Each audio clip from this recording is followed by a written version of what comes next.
Hello everyone, स्वागत है आपका मेरे यूट्यूब चैनल लॉयन हार्ट कीन लर्नर में। आज हम करेंगे NCERT science class 6 lesson number 12 electricity and circuits. Read all the questions and answers with their explanations.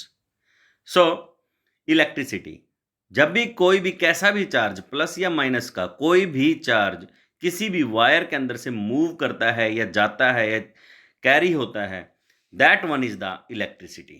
और जिन सर्किट्स के आधार पे हमारे house hold electricity appliances workout करते हैं, that one is the circuits, जैसा कि आपको चित्र में दिखाया गया है। Now question number 1, fill in the blanks.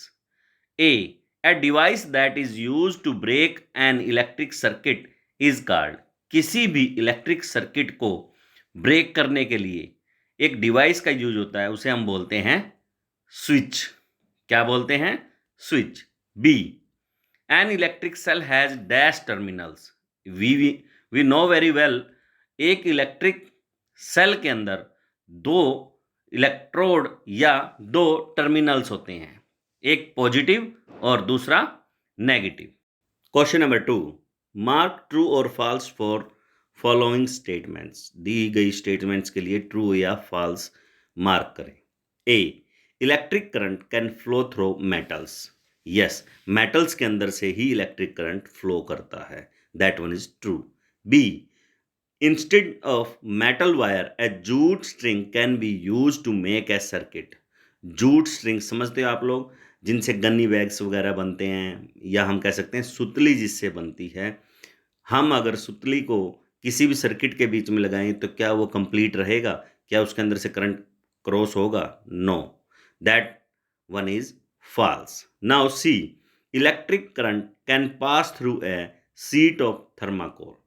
Thermocol की शीट के अंदर से इलेक्ट्रिक करंट पास होगा? नहीं।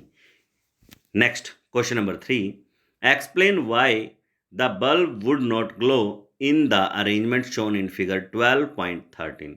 12.13 के अंदर जो एक सर्किट दिया गया है, इसके अंदर दिया गया सर्किट, क्या बल्ब जगेगा? क्या बल्ब ग्लो करेगा? Answer number 3, the handle of screw is made up of insulator. आप देख सकते हैं इसमें स्क्रू का जो हैंडल है, that one is made by the plastic. Plastic से बनाया गया है, तो इसलिए, और आपको अच्छी तरह से पता होगा कि प्लास्टिक के अंदर से कभी भी किसी भी प्रकार का चार्ज या इलेक्ट्रिक करंट पास नहीं होता, that is why it is not glowing. ये ग्लो नहीं करेगा bulb. Next question number 4, complete the drawing showing in figure 12.14 to indicate where the free ends of the two wires should be joined to make the bulb glow। Means जैसा कि आपको figure 12.14 में दिया गया है, इसमें आपको दिखाया गया है टू वायर्स हैं, जो कि एक और दूसरी ये किसी भी प्रकार से सेल से कनेक्टेड नहीं है, तो इसमें से करंट पास होना बहुत मुश्किल है। तो आप देख सकते हैं आंसर में रेड वायर्स दो आपस में जोड़ी गई हैं। फर्स्ट, इसमें ये जो वाली वायर है ये तो सेल के पॉजिटिव टर्मिनल से, और ये जो दूसरी वायर है इसको बल्ब के एक सिरे से जोड़ दिया गया है, जिससे बल्ब ग्लो करना शुरू कर देता है। Next question number 5, what is the purpose of using an electric switch? Name some electrical gadgets that have switches built in them.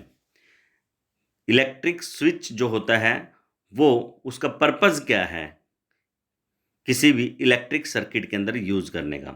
Answer number 5, a switch is a simple device that either breaks the circuit or completes it.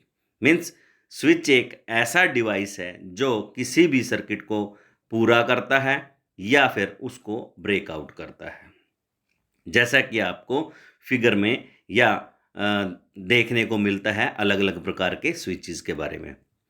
The switches used in lighting of electric bulbs and other devices in homes works on the same principle. In radio, TV, mobiles, torch and electric toys have inbuilt switches. आप देख सकते हैं बहुत से ऐसे devices हमारे पास हैं already जिनके अंदर स्विच ऑलरेडी मेंशन्ड हैं, लगे हुए हैं, जिनको हम देख सकते हैं, देख पाएंगे। Next question number 6, would the bulb glow after completing the circuit shown in figure 12.14 if instead of safety pin we use an eraser? अगर हम सेफ्टी पिन की, आप देख सकते हैं फिगर 12.14 के अंदर बाई चांस हम लोग इलेक्ट्रिक स्विच की जगह पे किसी इरेजर का यूज करें, क्या बल्ब ग्लो करेगा? Not possible, because eraser is an insulator. Eraser एक इंसुलेटर है, तो बल्ब ग्लो नहीं कर सकता अगर इस सर्किट के अंदर हम इरेजर का यूज करें। Next question number 7, would the bulb glow in the circuit shown in figure 12.15? 12.15 के अंदर जो दिखाया गया है, सेल के दोनों टर्मिनल से निकलने वाली वायर्स बल्ब के एक ही टर्मिनल के साथ अटैच है। इसके आंसर में आपको दिया गया है both the wires are connecting to only one terminal of the bulb. Bulb के एक ही टर्मिनल के साथ कनेक्ट है, so current will not flow through the bulb and it would not glow. ये नहीं लाइटेड ऑन होगा। We should make a correction as follows, और उसके हिसाब से हम दोबारा से इसके कनेक्शन करें तो जैसा कि आपको दिखाया गया है, कलर्ड जो वायर है वो बल्ब के दूसरे सिरे से जोड़ी गई है, जो कि पॉसिबल करता है बल्ब को ग्लो करने में। Next question number 8, using the conduction tester on an object it would found that the bulb begins to glow. Is that object a conductor or an insulator? Explain. तो इसमें आपको बोला गया है कि जैसा कि आपके सामने हर प्रकार से दिखाया गया है कि हम एक सर्किट लेते हैं, इलेक्ट्रिक सर्किट, जिसके अंदर हम अलग अलग वस्तु को रख के देखेंगे। जैसे ए में आपने रखा है, बी में आपने, मतलब ए में रबर का बैंड रख दिया गया है, बी में कंडक्शन के लिए की रख दी गई है मेटल की, और सी में कोई पेन वगैरह यूज़ किया गया है जो प्लास्टिक से बना हुआ है, डी में आपने सेफ्टी पिन का यूज़ किया है। तो एक्चुअल में जो इलेक्ट्रिक कंडक्शन टेस्टर है, इसके द्वारा हम लोग ये पहचान कर सकते हैं कि इंसुलेटर कौन सी वस्तुएं हैं और कंडक्टर कौन सी वस्तुएं हैं। तो आंसर नंबर 8 में, since the object allows current to flow and complete the circuit and makes bulb to glow, it means the object is a conductor of an electricity. अगर बल्ब ग्लो करता है, इसका मतलब है कि वो वस्तुएं जिनके द्वारा बीच में रखे जाने से बल्ब ग्लो करता है, that one is the conductors, और जिनके रखे जाने से बल्ब ग्लो नहीं करता, that one is insulators. Now question number 9, why should an electrician use rubber gloves while repairing an electric switch at your home? Explain. जब भी कोई इलेक्ट्रिशियन कोई भी इलेक्ट्रिसिटी का कार्य करने के लिए आता है तो वो रबर ग्लव्स यूज करता है। क्यों? Answer number 9, electrician frequently touches copper wire और दे में accidentally come in contact with live wires. Means जब भी एक इलेक्ट्रिशियन अपना कार्य कर रहा होता है तो गलती से या जानबूझ के वो लाइव वायर्स को छू बैठता है, जिसके कारण उसको इलेक्ट्रिक शॉक लग सकता है। अगर उसने रबर ग्लव्स डाले होंगे तो ऐसा नहीं होगा, क्योंकि रबर ग्लव्स क्या है? एक इंसुलेटर है। Since human body is good conductor, so electrician may get electric shock लग सकता है उसके। Rubber gloves is an insulator to prevent themselves from electric shock or flow of current, the electrician use rubber gloves while repairing.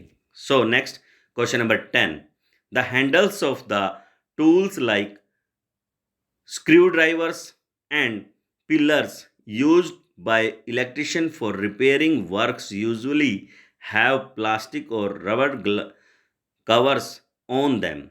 Can you explain why? जैसा कि आप figures में देख सकते हैं कि कैसा भी स्क्रू ड्राइवर होता है उसके ऊपर एक प्लास्टिक की कवरिंग होती है। हैंडल्स जो होते हैं उसके प्लास्टिक के बने होते हैं, क्योंकि प्लास्टिक एक इंसुलेटर है।